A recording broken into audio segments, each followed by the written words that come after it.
ಬೆಳಗಾವಿಗೆ ದಿನದಿನಕ್ಕೂ ಕೂಡ ಆತಂಕವನ್ನ ತಂದಿಡ್ತಾ ಇದೆ ಘಟಪ್ರಭಾ. ಮಹಾರಾಷ್ಟ್ರದಲ್ಲಿ ಉತ್ತಮ ಮಳೆ ಆಗ್ತಾ ಇರೋದ್ರಿಂದಾಗಿ ಬೆಳಗಾವಿಗೆ ಕಂಟಕ ಶುರುವಾಗಿದೆ. ಘಟಪ್ರಭೆ ರಣಾರ್ಭಟಕ್ಕೆ ಮೇಳವಂಕಿ ಗ್ರಾಮ ಮುಳುಗಡೆಯಾಗಿದೆ. ಗ್ರಾಮದ ಜೊತೆ ಜಮೀನುಗಳನ್ನ ಕೂಡ ಸ್ವಾಹ ಮಾಡಿದೆ ಘಟಪ್ರಭೆ. ಒಂದೇ ಗ್ರಾಮದಲ್ಲಿ 800ಕ್ಕೂ ಹೆಚ್ಚು ಮನೆಗಳು ಜಲಾವೃತ ಆಗಿದೆ. ಸೊಂಟದ ಮಟ್ಟಿಗೆ ನಿಂತ ನೀರಲ್ಲಿಯೇ ಗ್ರಾಮಸ್ಥರು ಓಡಾಟವನ್ನ ಮಾಡಬೇಕಾದಂತಹ ಪರಿಸ್ಥಿತಿ ನಿರ್ಮಾಣ ಆಗಿದೆ. ಡ್ರೋನ್ ಕ್ಯಾಮೆರಾ ಕಣ್ಣಲ್ಲಿ ಪ್ರವಾಹಾಸುರನ ಆರ್ಭಟ ಯಾವ ಮಟ್ಟಕ್ಕಿದೆ ಅಂತ ನೀವು ಗಮನಿಸ್ತಾ ಇದ್ದೀರಿ. ಮೇಳವಂಕಿ ಗ್ರಾಮದ ದೃಶ್ಯಾವಳಿಗಳಿದು. ಮಹಾರಾಷ್ಟ್ರದಲ್ಲಿ ಹೆಚ್ಚಿನ ಮಳೆ ಆಗ್ತಾ ಇರೋದ್ರಿಂದಾಗಿ ಈ ಮಟ್ಟಿನ ಪರಿಸ್ಥಿತಿ ನಿರ್ಮಾಣ ಆಗಿದೆ. ಈ ಬಗ್ಗೆ ಪ್ರತ್ಯಕ್ಷ ವರದಿಯನ್ನು ಕೊಟ್ಟಿದ್ದಾರೆ ನಮ್ಮ ಪ್ರತಿನಿಧಿ ಸಹದೇವ್. ನೋಡೋಣ. ಗೋಕಾಕ್ ಮತ್ತು ಮೂಡಲಗಿ ತಾಲೂಕಿನ ಸಾಕಷ್ಟು ಗ್ರಾಮಗಳು ಇನ್ನೂ ಕೂಡ ನದಿ ನೀರಿನಲ್ಲೇ ನಿಂತಿರುವಂಥದ್ದು. ಸದ್ಯಗ ನಾನು ಬೆಳವಂಕಿ ಗ್ರಾಮದ ಹೊರವಲಯದಲ್ಲೇ ಇದ್ದೇನೆ. ಇಲ್ಲಿನ ಪರಿಸ್ಥಿತಿ ಹೇಗಿದೆ ಅನ್ನುವಂಥದ್ದನ್ನು ಕೂಡ ಗಮನಿಸಬಹುದಾಗಿದೆ. ಎಷ್ಟರ ಮಟ್ಟಿಗೆ ಇಲ್ಲಿ ಘಟಪ್ರಭಾ ನದಿ ಅಬ್ಬರಿಸ್ತಾ ಇದೆ ಅನ್ನುವಂಥದ್ದಕ್ಕೆ ಈ ಒಂದು ದೃಶ್ಯಾವಳಿಗಳೇ ಸಾಕ್ಷಿ ಆಗ್ತವೆ. ಸಾಕಷ್ಟು ಮನೆಗಳು ಈಗಾಗಲೇ ಜಲಾವೃತಗೊಂಡಿರುವಂಥದ್ದು. ಈಗ ನಾನೇನು ತೋರಿಸ್ತಾ ಇದ್ದೇನೆ ಇದು ಗ್ರಾಮದ ಹೊರವಲಯದಲ್ಲಿರುವಂತಹ ಪರಿಸ್ಥಿತಿ.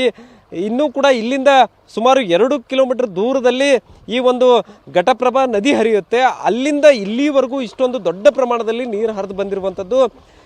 ಈ ಒಂದು ಗ್ರಾಮದಲ್ಲಿ ಸುಮಾರು 800 ಮನೆಗಳು ಈಗಾಗಲೇ ಜಲಾವೃತಗೊಂಡಿದ್ದಾವೆ ಅನ್ನುವಂಥದ್ದು.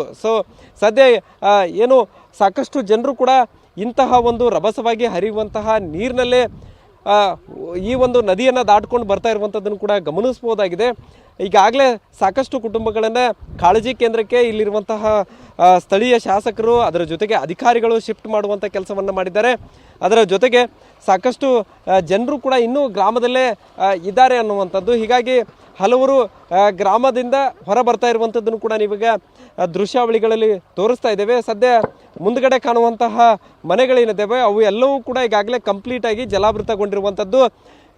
ಈ ಒಂದು ಗ್ರಾಮದಲ್ಲಿ ಸುಮಾರು 1500ಕ್ಕೂ ಅಧಿಕ ಮನೆಗಳಿದ್ದಾವೆ ಅನ್ನುವಂಥದ್ದು. ಆ ಒಂದು ಮನೆಗಳ ಪೈಕಿ ಈಗ ಭಾಗಶಃ ಮನೆಗಳು ಜಲಾವೃತಗೊಂಡಿರುವಂಥದ್ದು. ಈ ನನ್ನ ಎಡಬದಿಯಲ್ಲೂ ಕೂಡ ತೋರಿಸ್ತಾ ಇದ್ದೇನೆ. ಇಲ್ಲೂ ಕೂಡ ಸಾಕಷ್ಟು ಮನೆಗಳು ಜಲಾವೃತ ಆಗಿರುವಂಥದ್ದು. ಈಗಾಗಲೇ ಅಲ್ಲಿ ಏನು ಮನೆಗಳಿದ್ದಾವೆ ಅಲ್ಲಿಂದನೇ ಈ ಒಂದು ನೀರು ಹರಿದುಕೊಂಡು ಈ ಕಡೆ ಭಾಗಕ್ಕೆ ಬರ್ತಾ ಇರುವಂಥದ್ದು. ಅಂದರೆ ಎಷ್ಟರ ಮಟ್ಟಿಗೆ ಇಲ್ಲಿ ನೀರಿನ ಪ್ರಭಾವ ಇದೆ, ಘಟಪ್ರಭೆಯ ಅಬ್ಬರ ಇದೆ ಅನ್ನುವಂಥದ್ದನ್ನು ಕೂಡ ಗೊತ್ತಾಗುತ್ತೆ. ಸದ್ಯ ಈಗ ಸಾಕಷ್ಟು ಜಮೀನುಗಳು ಜಲಾವೃತಗೊಂಡಿದ್ದಾವೆ. ಅದರ ಜೊತೆಗೆ ಮನೆಗಳಂತೂ ಕೂಡ ಕಂಪ್ಲೀಟಾಗಿ ಈಗಾಗಲೇ ಮುಳುಗಡೆ ಆಗಿರುವಂಥದ್ದು. ಏನು ಸಾಕಷ್ಟು ಅವಾಂತರಗಳು ಕೂಡ ಈಗಾಗಲೇ ಏರ್ಪಡ್ತಾ ಇರುವಂಥದ್ದು. ಇಲ್ಲೊಬ್ಬರು ಸ್ಥಳೀಯರಿದ್ದಾರೆ, ಅವ್ರನ್ನ ಮಾತಾಡ್ತೀನಿ. ಎಷ್ಟು ಮನೆಗಳು ಮುಳುಗಡೆ ಆಗಿದ್ದಾವೆ ಅನ್ನುವಂಥದ್ದನ್ನ ಕೇಳ್ತೀನಿ. ಇಲ್ಲಿ ಎಷ್ಟು ಮನೆ ಮುಳುಗಡೆ ಆಗಿದ್ದಾವೆ ಸರ್? ಇಲ್ಲಿ ಒಂದು ಸದ್ಯ 700ರಿಂದ 800 ಮನೆ ಜಲಾವೃತ ಆಗಿದ್ದಾವೆ. ಪರಿಸ್ಥಿತಿ ಭಾಳ ಗಂಭೀರ ಐತಿ ರೀ. ಇನ್ನು ಸದ್ಯ ನೀರು ಇನ್ನೂ ಜಾಸ್ತಿ ಬರತೈತಿ ರೀ. ಮಳೆ ಹಿಂದೆ ಜಾಸ್ತಿ ಇದ್ದ ಕಾರಣ ಭಾಳ ಮನೆಗಳು ಮುಳುಗಿದಾವೆ ರೀ. ಭಾಳ ಮನೆ ಮುಳುಗಡೆ ಆಗಿದ್ದಾರೆ. ಈಗ ಎಷ್ಟೇ ಸರ್ ಇದು 2017ರಿಂದ ಅಂದ್ರೆ ಇದೇ ಅವತಾರ ಸರ್. ಇಲ್ಲಿ ವರ್ಷ ಇದೆ. ಥೋಡೆ ಮಂದಿ ಶಿಫ್ಟ್ ಆಗಿದೆ. ಇನ್ನೂ ಹಲವಾರು ಜನರು ಇಲ್ಲೇ ಇದಾರೆ ಸರ್. ಇನ್ನು ಸದ್ಯ ಒಂದು 150-200 ಮಂದಿನ ಅಲ್ಲೇ ಇದಾರೆ ಸದ್ಯ. ಹ್ಞೂ ರೀ. ಉಳಿದವರೆಲ್ಲ ಬೇರೆ ಕಡೆ ಶಿಫ್ಟ್ ಮಾಡ್ಲಾಗಿತ್ತು ರೀ.